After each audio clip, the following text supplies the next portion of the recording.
जिस दिन मैंने एक सुकून सा था सीने में मेरे कि महफूज है तेरे हाथों में, तेरे पहरे में आंगन मेरा बनके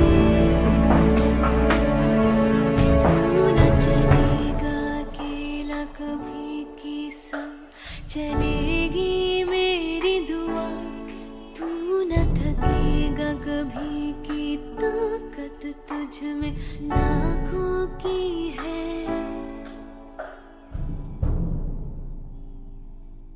तू चलता चल, तू चलता चल, तू चलता चल, तू बढ़ता चल, तू बढ़ता चल, तू बढ़ता चल, तू लड़ता चल, तू लड़ता चल, तू लड़ता चल, तू चलता चल, तू चलता चल, तू चलता चल।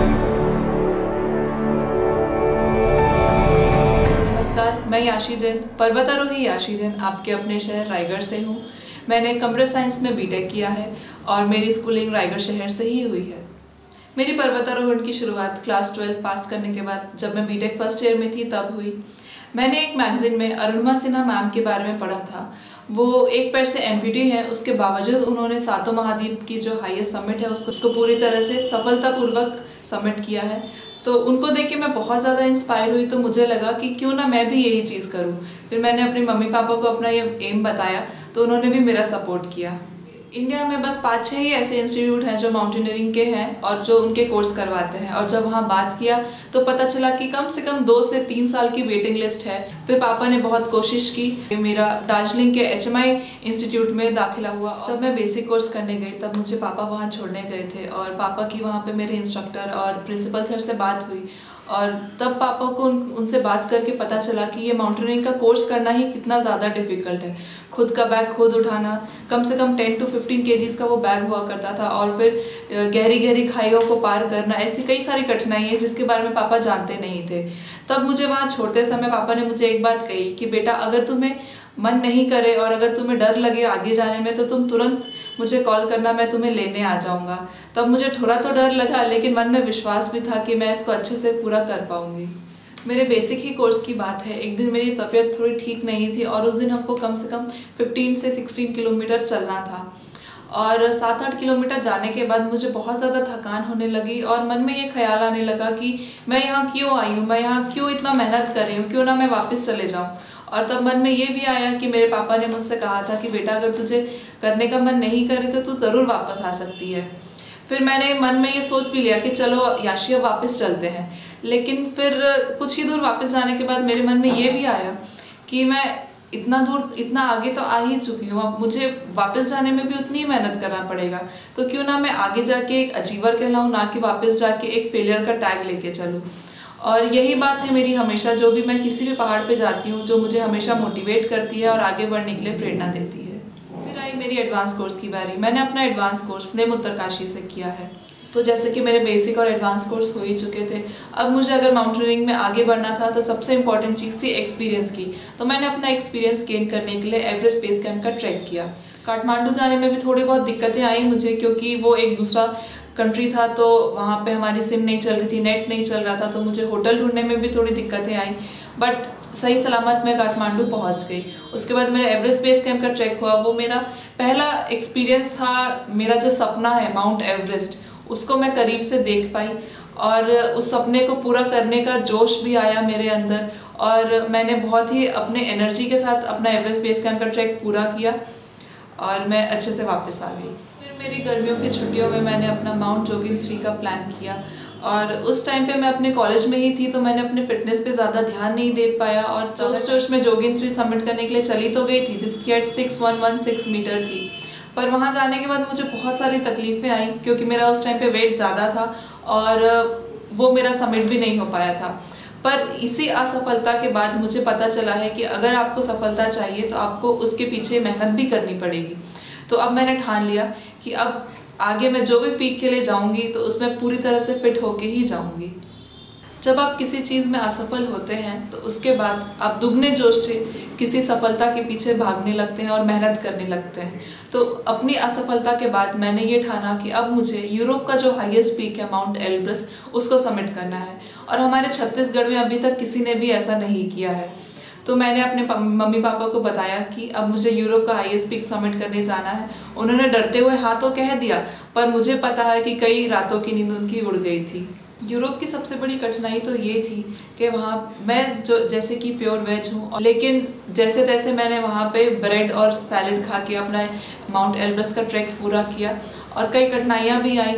और वहाँ पे -15 डिग्री टेम्परेचर होने के बाद समिट के लिए जब हम निकले थे तो एक मौका ऐसा भी आई था जहाँ पे मेरी सांसें थम गई थी और मुझे लगा कि अब तो मैं नहीं कर पाऊँगी। लेकिन फिर मैंने अपने आप पे विश्वास रखा और मम्मी पापा को याद किया और सोचा नहीं आशी तुझे ये करके बताना है। तो सुबह 5:30 फिर माउंट एल्ब्रस के बाद मैंने अपना अगला समिट माउंट एवरेस्ट को चुना, जिसके प्री एक्सपीडिशन के लिए एक ट्रेनिंग के लिए मैंने माउंट आइलैंड पीक को चुना, और उसके लिए मैं जनवरी 2020 में रवाना हुई। उसके बाद जब मैं माउंट आइलैंड पीक के समिट के लिए निकली थी, हम हमेशा समिट के लिए रात में निकलते हैं क्योंकि तभी हमेशा वेदर अच्छा होता है और साफ़ होता है। तो ये करीबन रात 3 या 4 बजे की बात थी। मुझे प्यास लगी तो मैंने पानी पिया, और कुछ पानी शायद मेरे ग्लव्स के ऊपर भी गिर गया था। फिर कुछ ही देर के बाद मुझे अपनी उंगलियों में, हाथों की उंगलियों में सेंसेशन फील नहीं हुआ, और मुझे ये एहसास होने लगा कि ये फ्रॉस्टबाइट की ही निशानी है। और फ्रॉस्टबाइट एक ऐसा चीज़ है कि अगर उसकी स्टेज ज़्यादा पार हुई, अगर मेरी उंगलियां हरी से नीली हुई तो उंगलियों को काटने तक की नौबत आ जाती है। उंगलियों को रब करने के बाद उंगलियां गर्म हुई और उनमें सेंसेशन आया, तब जाके मेरी जान में जान आई। नहीं तो उस पॉइंट पे तो मैंने ऐसा सोच ही लिया था कि आशी अब तो तू गई। मैं आगे बढ़ी। करीबन सुबह 9:30 बजे मेरा समिट हुआ माउंट आइलैंड पीक पर, जिसकी हाइट 6189 मीटर थी। और वहाँ वो पीक समिट करने के बाद मेरी खुशी एक अलग ही लेवल पे थी, और उस पॉइंट पे मुझे सबसे ज़्यादा अपने मम्मी पापा की याद आ रही थी, क्योंकि आज मैं अगर उस हाइट पर पहुँची हूँ तो उनके ही सपोर्ट के कारण पहुँची हूँ। फिर वापस आकर मैंने अपने माउंट एवरेस्ट की तैयारी शुरू की। सुबह उठ के 7 से 8 किलोमीटर रनिंग, या फिर कभी कभी पहाड़ मंदिर, जो कि 10 से 15 किलो का बैग लेकर 3 से 4 बार मैं किया करती थी। फिर शाम को मेरा योगा क्लास, और उसके बाद जिम, और कभी कभार कम से कम 25 से 28 किलोमीटर की मेरी साइकिलिंग होती थी। ऐसे ही मेरी तैयारी चलती रही। फिर एक न्यूज़ आई विश्व महामारी कोविड की, और उसके बाद सब कुछ बंद हो गया। बहुत ज़्यादा निराश हुई मैं उस पॉइंट पे, क्योंकि मेरा एक एवरेस्ट का एक्सपीडिशन, जिसके लिए मैं 4 साल से मेहनत कर रही थी, वो बंद हो गया था। पर मैंने अपना हौसला नहीं हारा। फिर उसके बाद जब अक्टूबर में लॉकडाउन खुला तो उसके बाद मेरे अंदर जोश वापस आया और मैंने अपनी तैयारी फिर से शुरू कर। कभी कभार ऐसा टाइम आता है कि जब मैं थोड़ी वीक हो जाती हूँ या मेरा मोटिवेशन ख़त्म हो जाता है, पर उस पॉइंट पे मेरे पापा मुझे सपोर्ट करते हैं और मुझे एनकरेज करते हैं आगे बढ़ने के लिए, और मुझे याद दिलाते हैं कि मेरा जो टारगेट है वो कितना बड़ा है, उसके लिए मुझे कितनी मेहनत करनी पड़ेगी। और जैसा कि कहीं दूसरे स्टेट में जाने से हम अगर कहते हैं कि हम छत्तीसगढ़ से हैं तो वो पहचान नहीं पाते हैं, मतलब हमारे छत्तीसगढ़ की कोई इमेज नहीं है उनके सामने।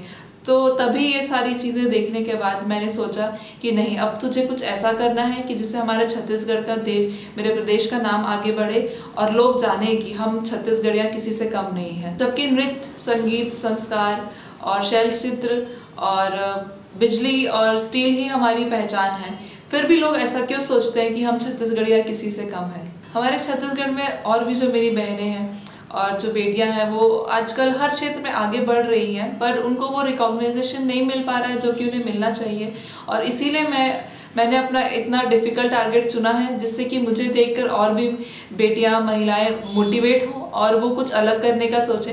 वो ज़रूर कुछ अलग कर रही हैं, उसके पीछे लगी हुई हैं, बट जल्दी ही उनका भी नाम होगा जैसे मेरा नाम हो रहा है, और आप सब ज़रूर आगे बढ़ेंगे। मैं सभी पेरेंट्स से एक बात कहना चाहूँगी कि आप अपने बच्चों को हमेशा सपोर्ट करिए।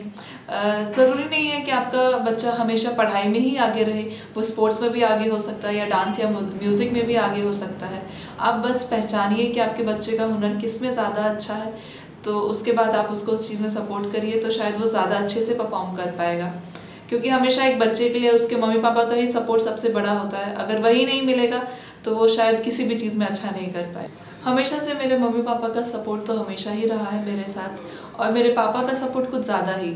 जैसे कि मुझे सुबह रनिंग के लिए भी जाना है, कितना ही बैंक से थक के आने के बाद भी वो मेरे साथ सुबह उठते हैं और वो मेरे साथ जाते हैं।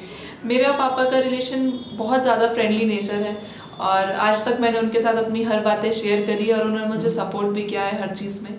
मेरी लाइफ के लिए मेरे पापा मेरे हीरो हैं, आप कह सकते हैं कि मेरे इंस्पिरेशन। उन्हीं को देख के मैं इतने ऊंचे ऊंचे पहाड़ चढ़ने की इंस्पिरेशन लेती हूँ, और क्योंकि उनका सपोर्ट हमेशा मेरे साथ रहता है, मेरी मम्मी का भी सपोर्ट हमेशा मेरे साथ रहता है, और इसीलिए मैं इतना आगे बढ़ रही हूँ। I love you mummy, I love you पापा।